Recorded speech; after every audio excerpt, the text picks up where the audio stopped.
Okay, we are in the fundamentals or the fundamental principles of reality. We're talking about humankind or mankind. We've gone through in these paragraphs very laboriously approaching some of these very complex ideas that the Ramchal, Rabbi Moshe Kamlazato, lays out. He talks about in chapter 3, he says, God's goodness, yes, God's goodness decrees that there be a limit to man's effort required to attain perfection. After this period of effort is completed, he attains his level of perfection and is allowed to enjoy it for eternity. So the idea that the Ramchal brings down in paragraph 3 and paragraph 4 is that mankind has been given this incredible opportunity to bring perfection to themselves. And the stakes are not stacked against them. And what it means by this is that to attain this high level of perfection, this individual, each one of us, have to do it by our own merit. And it's not how high a level of perfection that you get is compared to somebody else's level. It's how much effort you have put into it determines the reward. Does that make sense? So he says that there are two distinct periods of time to earn this. One is in this world, Olam Hazeh, this world, and then the world to come, Olam Haba. So the idea is in this world, in physicality, we have to struggle and work hard to receive reward. And it's interesting because the Ramchal says in paragraph 4 begins to lay out that this period of reward that is given to us is exponential, as well as the period of labor to try to achieve can be very difficult. But at the same time, compared to our the struggle compared to the reward, there's no comparison at all. As a matter of fact, the struggle is only a very short period. What's the average lifespan of a human being now? I don't know. It's higher now than it used to be. What? 90, something like that. We're told by Hashem, the maximum 120. But if you get 90, if you squeeze 90 years out of life, you've done a pretty good job. Just 90 years, that's a speck on the radar of eternity. And yet you are giving all of eternity, limitless time to receive your reward. And what's amazing about this is we understand this concept is that everything that you've done in physicality, that are mitzvahs, that there are some mitzvahs that have eternal consequences or eternal value. Let me explain to you. They're compounded, almost like compounded interest. So the idea is this. Let's say that you give money to help a young upcoming yeshiva student study. And he graduates and he goes on to continue to study, and then he becomes a rabbi or a teacher, and then he has dozens of students, maybe hundreds of students, and then those students have students, and those students have students. And so for generations, there are mitzvahs that are being added to your account, and you get to experience the reward in the world to come. It's an incredible idea. But along with that, we have to realize that this period of reward, on the other hand, has no limit, and man continues to derive pleasure from its earned perfection for all eternity. And let's look at paragraph 4 now. Since the period of earning is that of reward are different, it is appropriate that man's environment and experiences be different in two. While he is striving toward perfection, he must be in a setting containing elements necessary for such effort. The period of earning must therefore be one where the maximum challenge exists and where the spiritual and physical are in constant strife. In this environment, there must be nothing to prevent the material from prevailing and doing what it can. Conversely, there must be nothing to prevent the spiritual from doing likewise. So the idea is that Hashem has developed this perfect harmony. And this perfect harmony is sort of this synchronization, this balance between the world that we live, the physical world, the material world, and the spiritual world. And what you're not given an undue advantage. It all comes down to your effort is what brings you the advantage. and you've heard me use this this analogy, but they're self-propelled vacuum cleaners. I don't know if you've seen them. You just push a little bit and it just takes off. And so the idea is whether I succeed spiritually or whether I'm dominated by my material world, I'm going to be influenced by the thing that I pursue or push, right? If I push just a little bit on this thing on spirituality, then it sort of raises up and it helps me. But it cannot overtake the physical by itself without your initiation. At the same time, the material world, so let's say the Yetzer world, the Yetzer Hara, that portion cannot dominate over the spiritual if you don't allow it to, right? So it really comes down to this perfect balance. Why?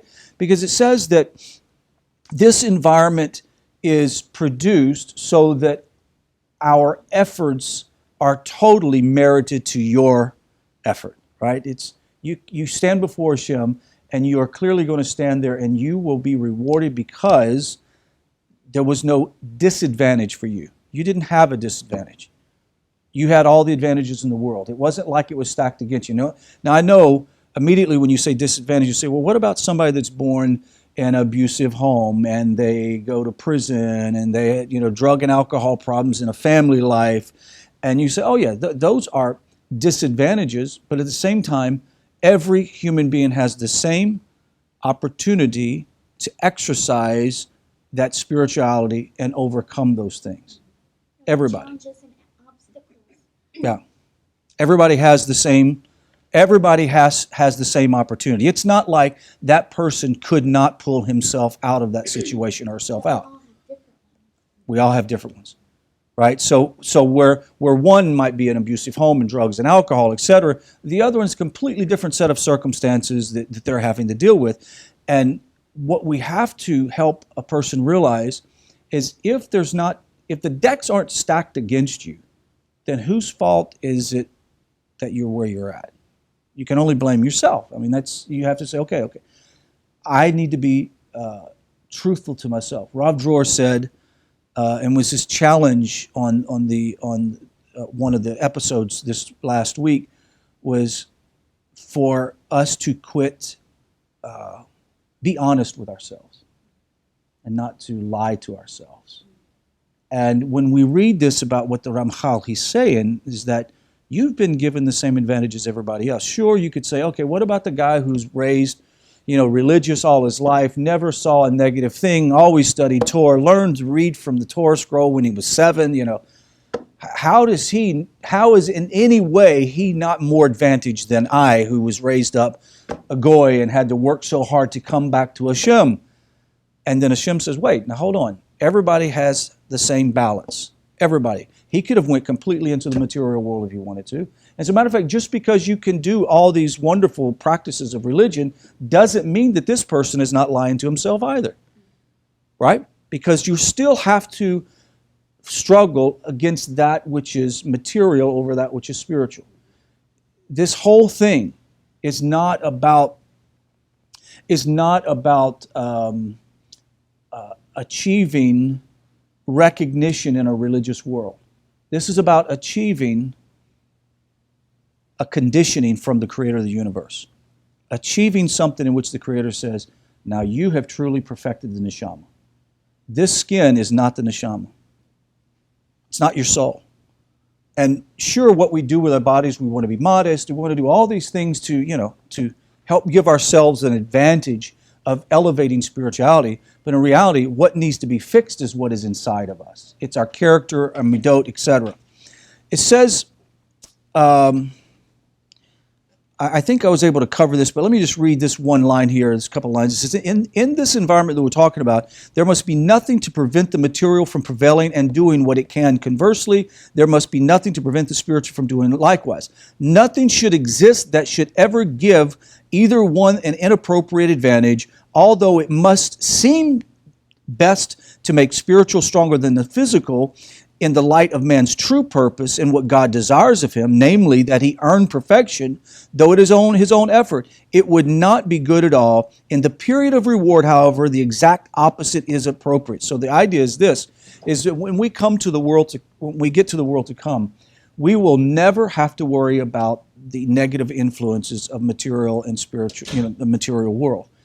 We will be totally in the mode of receiving reward. It's hard for us to fathom. It says that the souls that have gone on before us, there's a sort of a Kabbalistic idea in which they are standing in the flow of Hashem's glory and light. It's like a waterfall that bathes over them day and night, and it's such pleasure and such joy that flows over them, because it is actually the very nature of the Creator flowing through them at all times. You say, well, these are ideas it's hard for us to comprehend.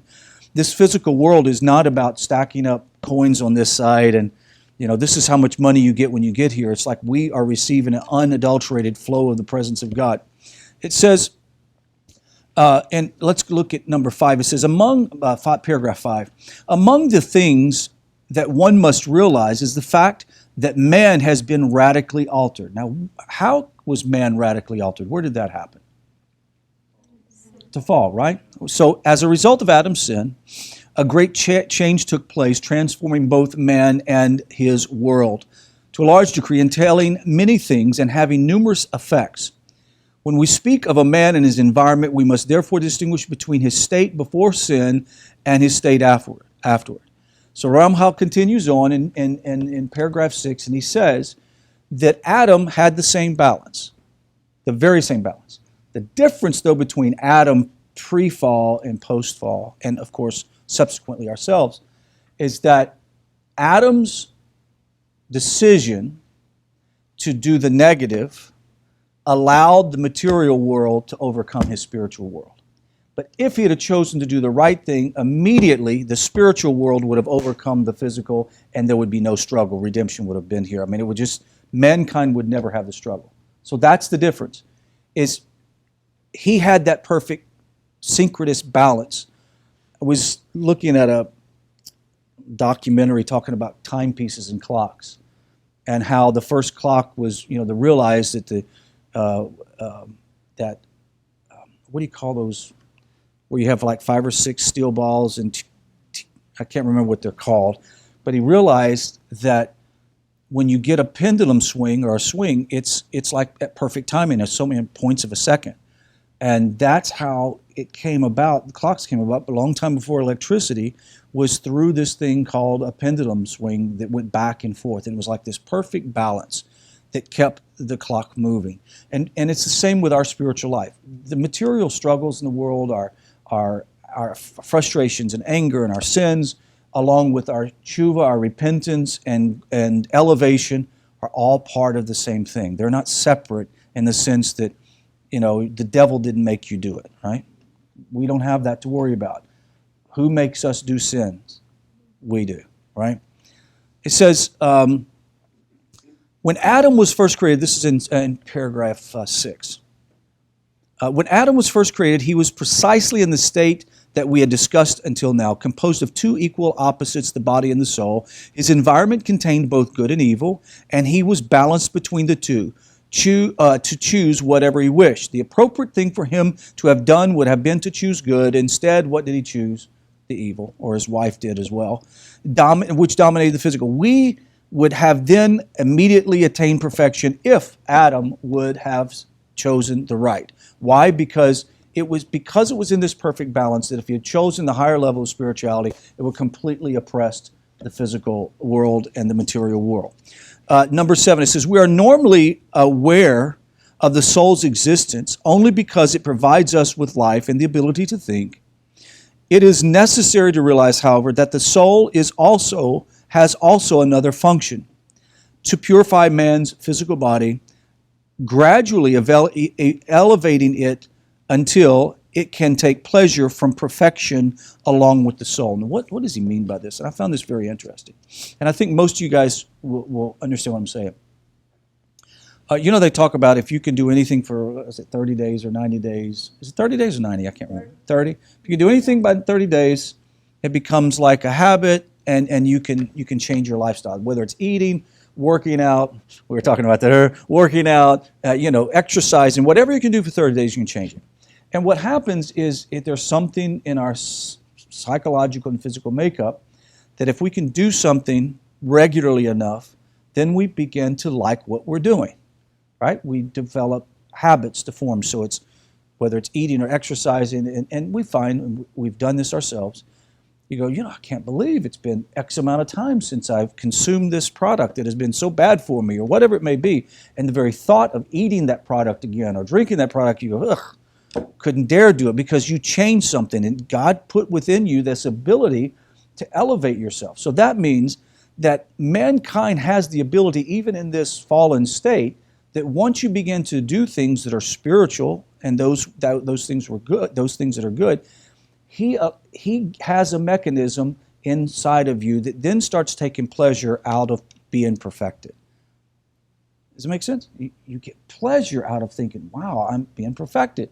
So that means that as we look at concepts that comes out of Lakuti Maharan, where it speaks of transforming our character, our midot, and working fine details on our personal life that only you and Hashem know about.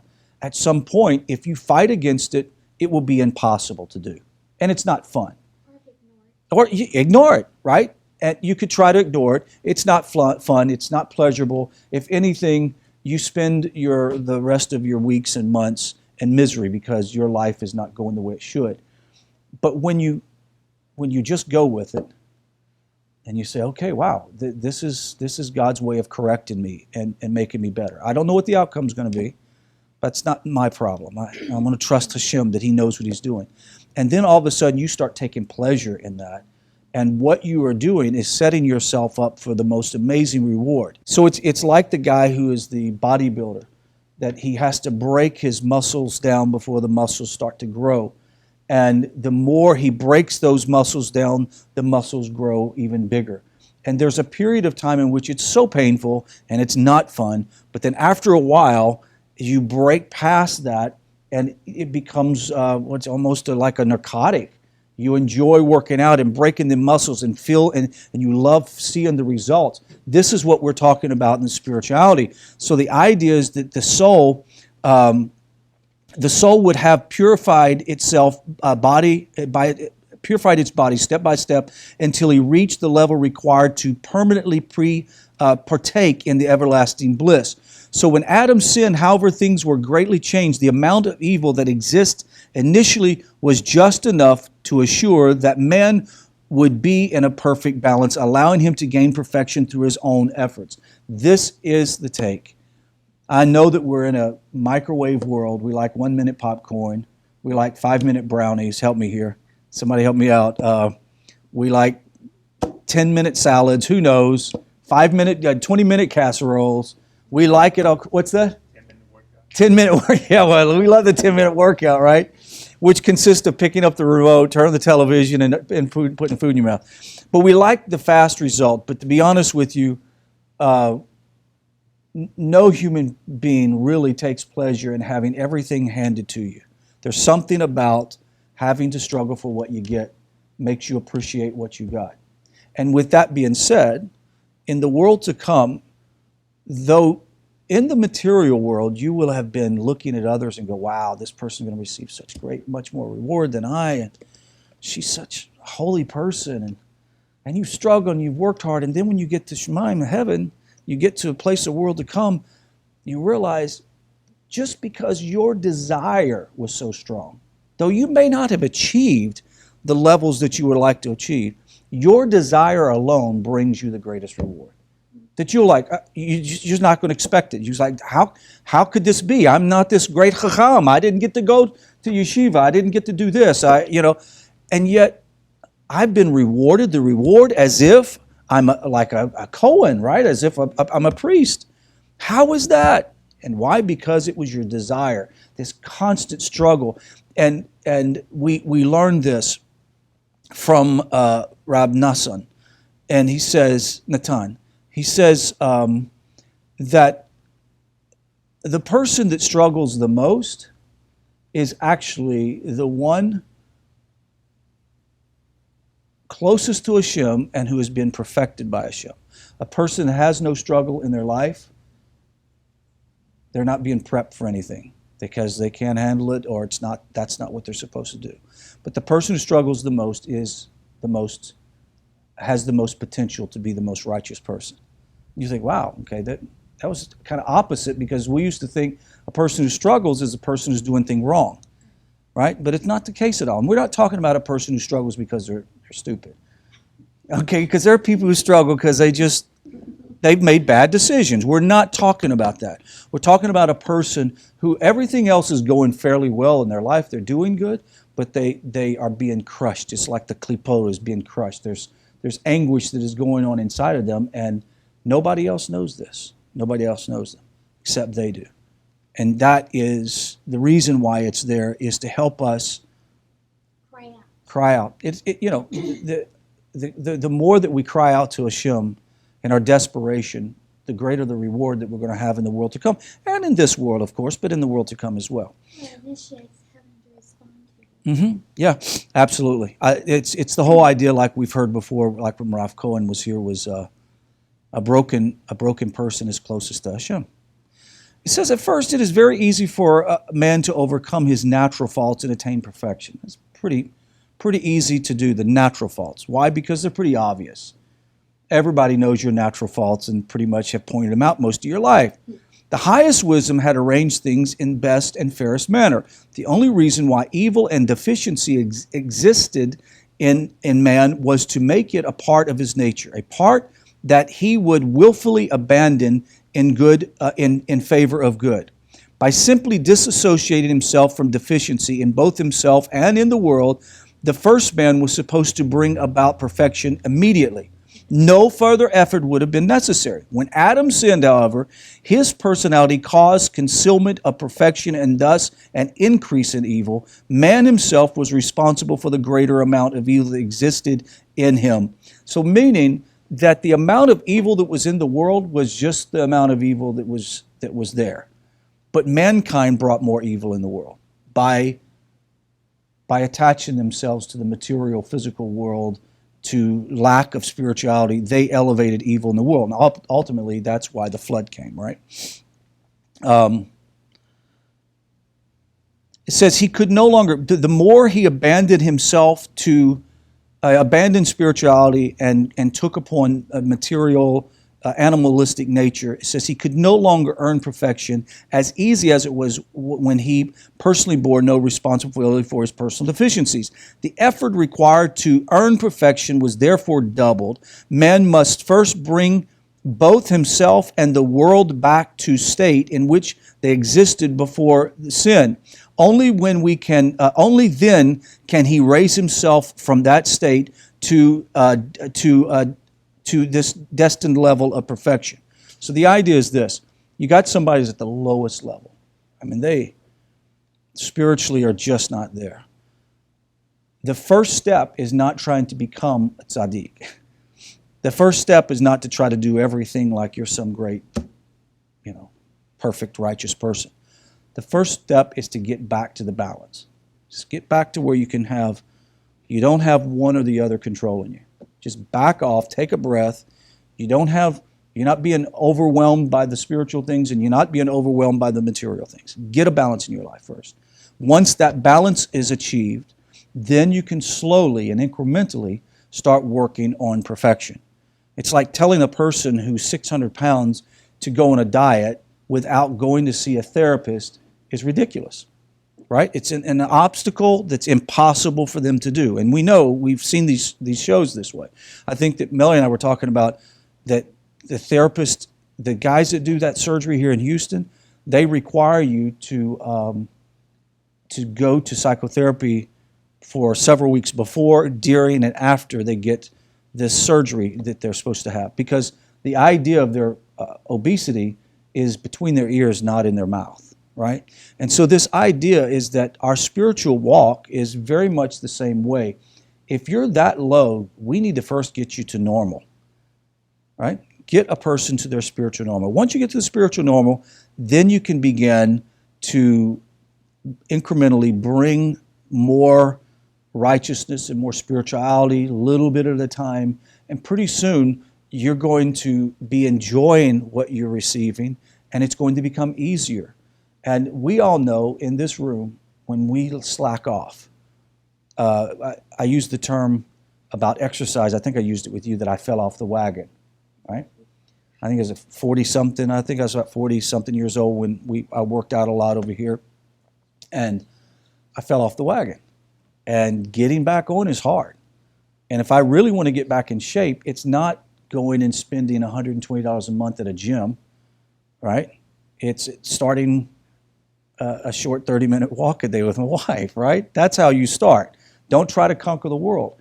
And when we read these things from the Ramchal, we realize this struggle is supposed to happen. It's not a sin to struggle. It's not a sin to go, so much work. It's not a sin.